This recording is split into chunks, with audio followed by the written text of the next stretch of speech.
right, room 3. Hello. Bonjour, je m'appelle Joan of Arc. Ah, Shantae, Joan of Arc. I'm Jake from Vogue. Ça va? I'm doing well. How are you? Good. Ah, I really like what you've done with the place. Merci. So, let's get started. Where are you from? Dormery, France, which is the northeast region. And what's your real name? Joan of Arc, but I am nicknamed Joan of Arc and also the Maid of Orleans. Wow, that's really interesting. So what was life like before the fame?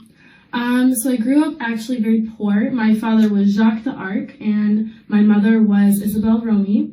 But because we were poor, I had to work on the farm, take care of the animals, and my mother had taught me how to sew, which I became very good at.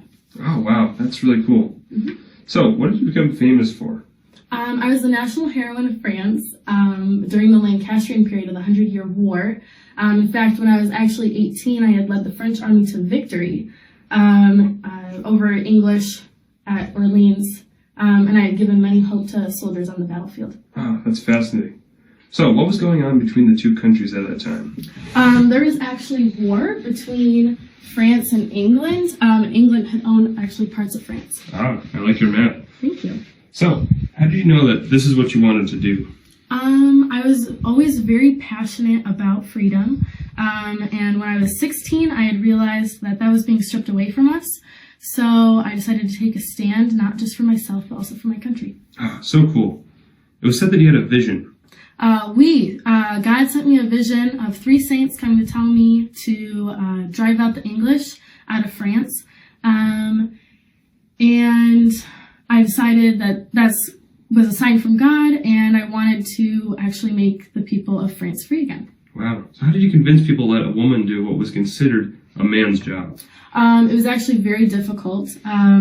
But once I told my family and the rest of the village what I believed in, the word got around, and they actually encouraged me to do so, which then had led me up to the opportunity to actually talk to King Charles VII, and I was able to convince him to let me become a soldier.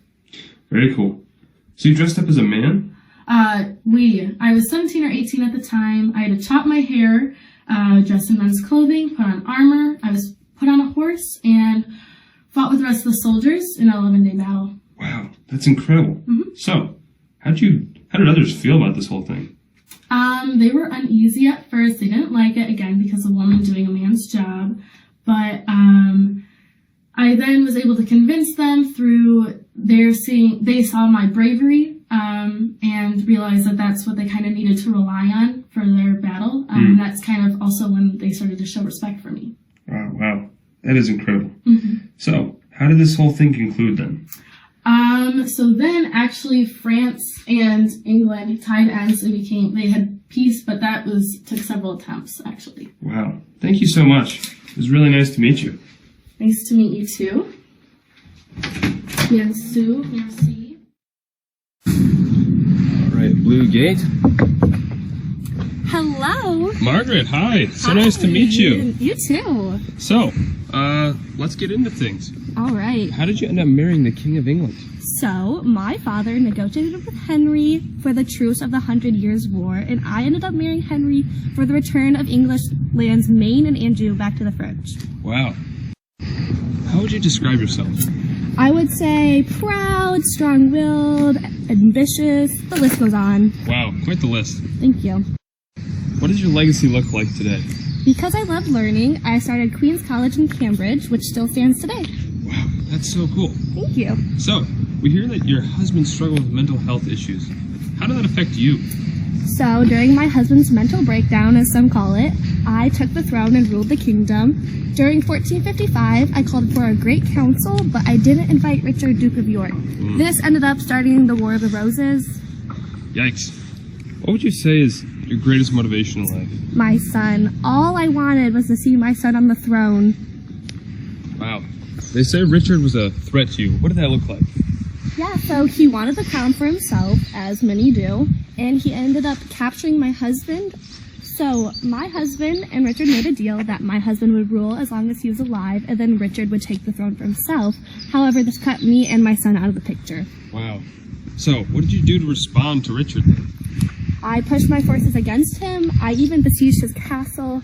However, his son ended up dethroning my husband, and me and my son were forced to flee. Did you have to spend the rest of your days in exile? No, I was actually able to get my husband back on the throne with my alliance with Richard Neville, Earl of Warwick. My son even married his daughter. And did your son make it to the throne then? No, my son, my greatest motivation, was actually killed in our defeat at Tewkesbury. Oh no. And I was actually taken prisoner, but my cousin, King Louis XI of France, ransomed for me, and I was able to go back to France. And what happened to you in your final days?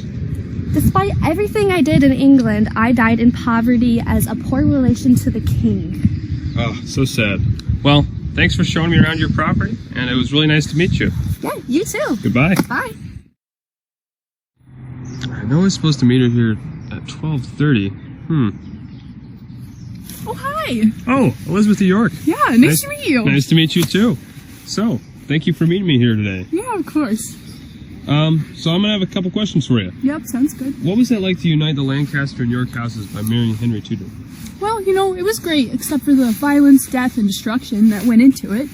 After my father's death, the peaceful life I had lived was basically gone when Richard III tried to take over the throne, even though my brother was really the rightful heir. As a last-ditch effort to secure the peace between the families, I was married off to Henry VII, but now I'm queen, so that's nice. That's really cool. Tell me about your siblings. Yeah, so I have 6 sisters, or I had 6 sisters and 2 brothers. They're all dead now. My brothers actually came to be known as the princes in the tower, who died under suspicious circumstances. I think that they were killed by Richard III, but some even make the treasonous claim that my husband killed them. How ridiculous. What are some of your hobbies? Well, my hobbies include studying French, reading, writing, worshiping God, and having babies. Ah, me too. Yeah. How would your best friends describe you?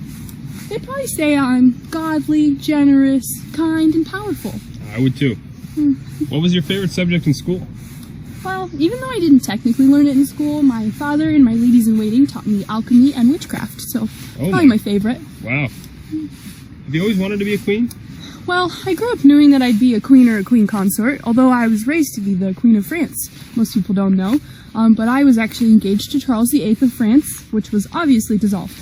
Wow. What is something our viewers might not know about you? According to legend, I actually am the queen who's depicted on the playing cards, the Queen of Hearts. I'm also the most beautiful queen that England has ever had, so... Wow.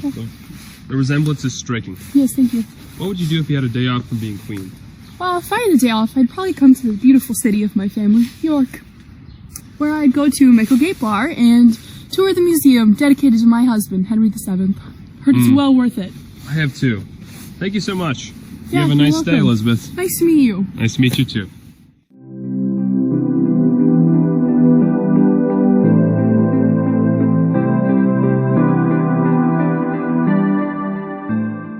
I never got to say au revoir. Au revoir.